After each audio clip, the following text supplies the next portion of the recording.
Hello အားလုံးပဲမင်္ဂလာပါဗျအခုဘလော့လေးကလက်မကျော်ရွာလေးကိုကျွန်တော်ပထမဦးဆုံးတွားရောက်လက်ပတ်မဲ့ခီးစဉ်ဘလော့လေးပဲဖြစ်ပါတယ်ကျွန်တော်တို့ကဝါကျော်ရွာမှာ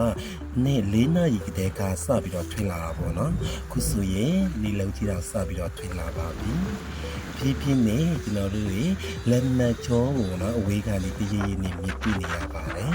ခုဆိုရင်တဖြည်းဖြည်းနဲ့လက်မကျော်ရဲ့အနီးကိုရောက်စီလို့လာပါပြီ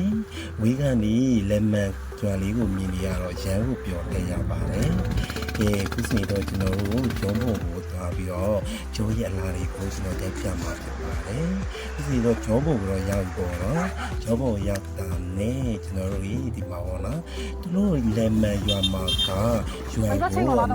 လက်အိတ်ဖက်ကပေါ့နော်ရွာတိတ်နဲ့ရွာဟောင်းစုပြီးပေါ့နော်အခုကကျွန်တော်တို့ရွာတိတ်မှာဗီဒီယိုလေးနဲ့စောက်တန်လက်ပြီးတော့ရင်ကျွန်တော်တို့ရွာဟောင်းစီကိုကျွန်တော်တို့တွားလက်မှာပဲဖြစ်ပါတယ်ခုစီရင်ကျွန်တော်တို့ရွာတိတ်လည်းပြီးဆိုတော့ရွာဟောင်းကိုကျွန်တော်တို့ဘေးတွဲလေးစီးပြီးတော့တွားနေရပဲဖြစ်ပါတယ်ရွာဟောင်းကိုတွားတဲ့လမ်းမှာလည်းစုခိလေးတွေရန်လာတော့ရန်ကိုကြည့်လူခဲ့ရပါတယ်ခုစီရင်ရွာဟောင်းကိုစပြီးတော့ဝင်နေပေါ့နော်ရွာဟောင်းမှာရွာတိတ်လို့အဲ့ချီကအရန်မများဘူးပေါ့နော်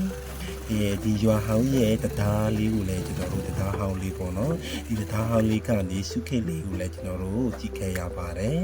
အဲ့ဒီမှာကျွန်တော်တို့ရွာရဲ့အလားတွေကိုဒီတရားပေါ်ကနေကျွန်တော်တို့ကြည့်ခဲ့ရတာပေါ့နော်ကြည့်ပြီးတော့ကျွန်တော်တို့တွေ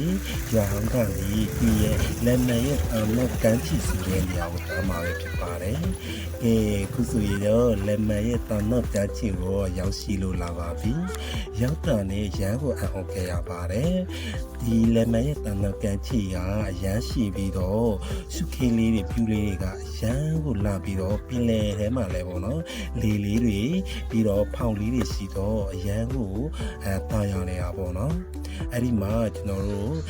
ဆိုင်လေးတွေရှိတာပေါ့နော်ဒီဆိုင်လေးတွေရှိပါတယ်အဲ့ဒီမှာကျွန်တော်တို့ဒီ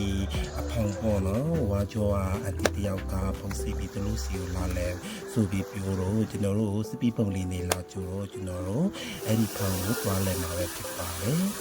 ဒီဖောင်ကနေကျွန်တော်တို့ဒီစပီပုံလေးစီပြီးတော့ပင်လယ်ဖြူလာရတာတွေကိုကြည့်ရတော့အရန်ကို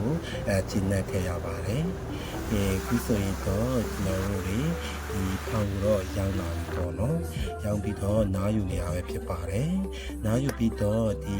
ရွာကအတကဒီမှာအလုံးလုံးနေတော့ကျွန်တော်တို့သမင်းဟင်းတွေချစ်ကြွရပါတော့သမင်းဟင်းလေးတွေကျွန်တော်တို့စားပြီးတော့ဒီမှာ view လေးတွေကျွန်တော်တို့ထိုင်ကြည့်နေရပါတော့အရန်ကိုတာယာပြီးတော့လာပါတယ်နေရာလေးပဲဖြစ်ပါတယ်အဲ့ဒီမှာဖောင်ရဲ့ဘေးမှာငေါကလေးတွေရှိတော့ကျွန်တော်တို့ငေါကလေးတွေကိုလည်းကျွန်တော်တို့ကြည့်ခဲ့ရပါတယ်